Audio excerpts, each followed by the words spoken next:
गांव में सरकारी हैंडपंप के आसपास कुछ विचित्र घटनाएं होने लगी। सभी लोग उन घटनाओं से अचंभित थे। अरे दीदी, का तुम रात सुने रही? ये हैंडपंपवा खुदे चलत रहा। राती 12 बजे भला कौन पानी भरे आई? हमें तो बहुत डर लागत बा।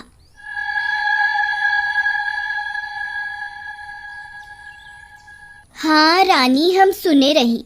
हमार रिंकिया के पापा तक कहत रही कि हम जाके देखा। हम उनके रोक लिहिस। कौन जाने का बला हुई।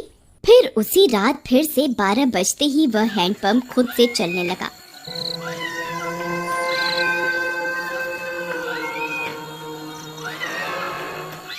सभी गांव वाले सुन रहे थे, पर किसी की हिम्मत नहीं हुई कि जाकर देखे। फिर सुबह होने पर, अरे मीना दीदी, चला हो हैंडपंपवा पर पानी भरे के। हमें अकेले जाते डर लागत बा। फिर वे दोनों हैंडपंप पर जाती हैं। वहां पहुंचकर उनकी आंख फटी की फटी रह जाती है।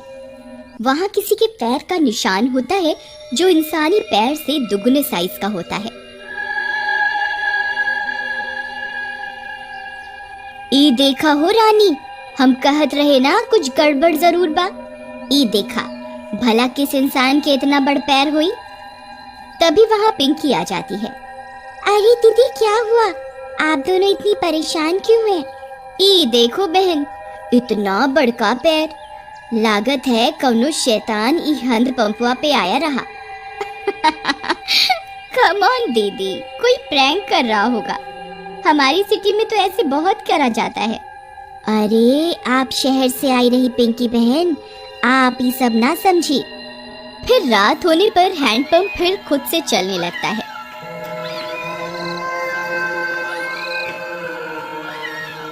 मम्मी, मैं जा रही हूँ हैंडपंप के पास। मैं अभी सबक सिखाती हूँ इस नमूने को। फिर जैसे ही पिंकी वहाँ पहुँचती है, वह दंग रह जाती है। वहाँ 2 सिर की एक चुड़ैल हैंडपंप चला रही होती है। पिंकी के पसीने छूट जाते हैं।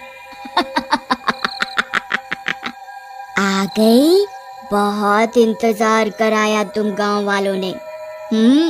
2 दिन से कोई खोपड़ी खाने को नहीं मिली। मेरा तो सिर ही दर्द हो गया ये हैंडपंप चला चला के। कितने दिनों में एक शिकार आया है। पिंकी हाथ जोड़कर अपने घुटनों पर बैठ जाती है। चुड़ैल जी, आई एम सो सॉरी। मुझे लगा कोई गांव वालों से प्रैंक कर रहा है।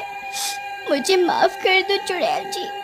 मैं तो पास के शहर में पढ़ती हूँ, इस गांव में घूमने आई हूँ।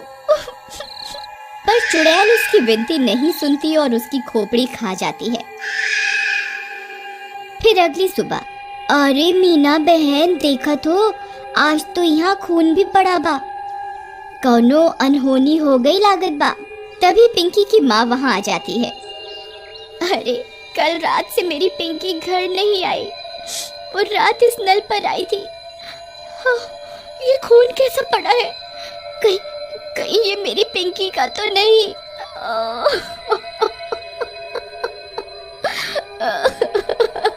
अरे भौजाई, हम उसे कल ही कह रहे कि ज्यादा लेक्चर का झाड़ो। लगता है उसके साथ कुछ गलत हुई गवा। थोड़ी देर में झाड़ियों में उन्हें पिंकी की सिर कटी लाश दिखती है।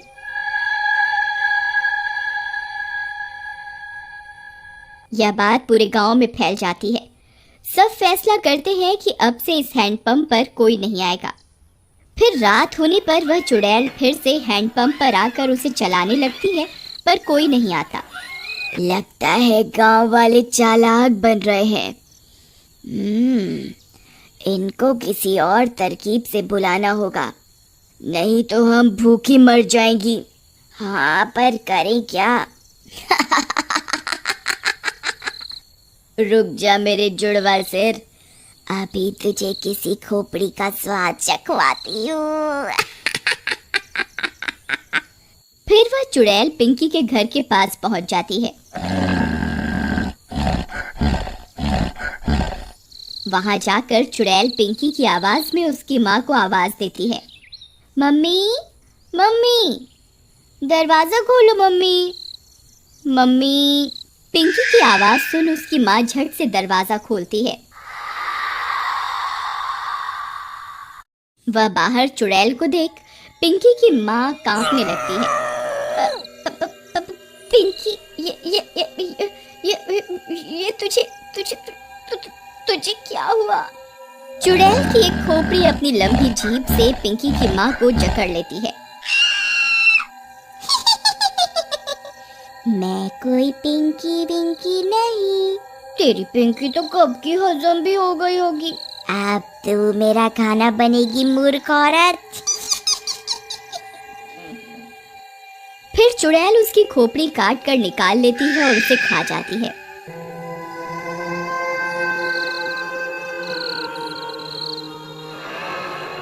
फिर सुबह होने पर पिंकी की माँ की सिर कटी लाश देखकर पूरे गांव में हाहाकार मच जाता है। किसी को कुछ समझ में नहीं आता कि ये कौन कर रहा है और क्यों कर रहा है।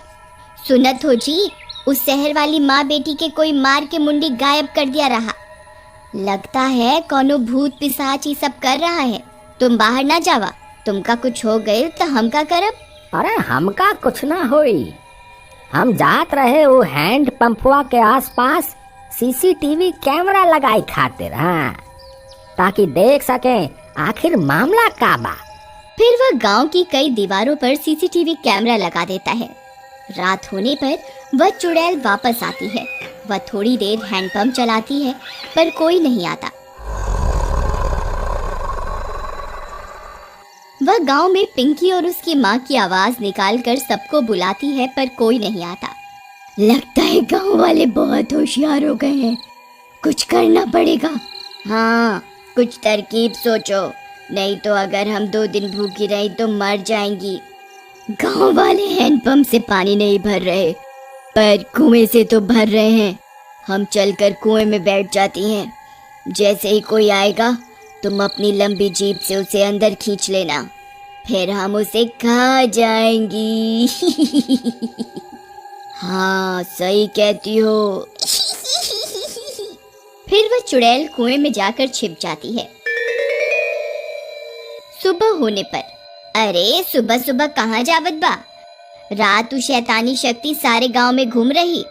अरे तू डरा ना, हमार राजकुमारी, हमका कछु ना हुई। हाँ, हम जा रहे सीसीटीवी कैमरा से रिकॉर्डिंग ले खातिर। हाँ, अच्छा जावत ही हो तो मटका में पानी भर लावा कुआं से।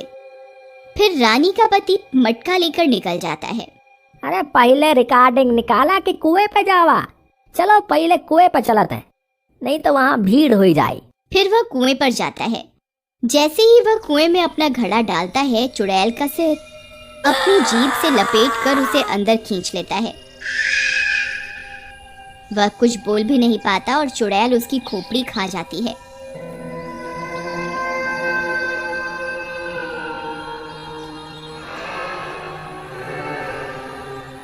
कुछ देर में गांव वालों को उसकी सिर कटी लाश कुएं में दिखती है।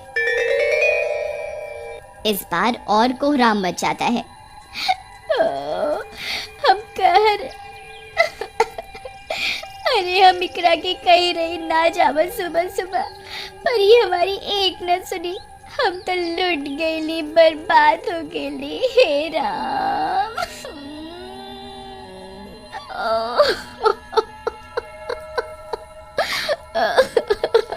पर तुहार पति सुबह सुबह आया क्या करने रहा?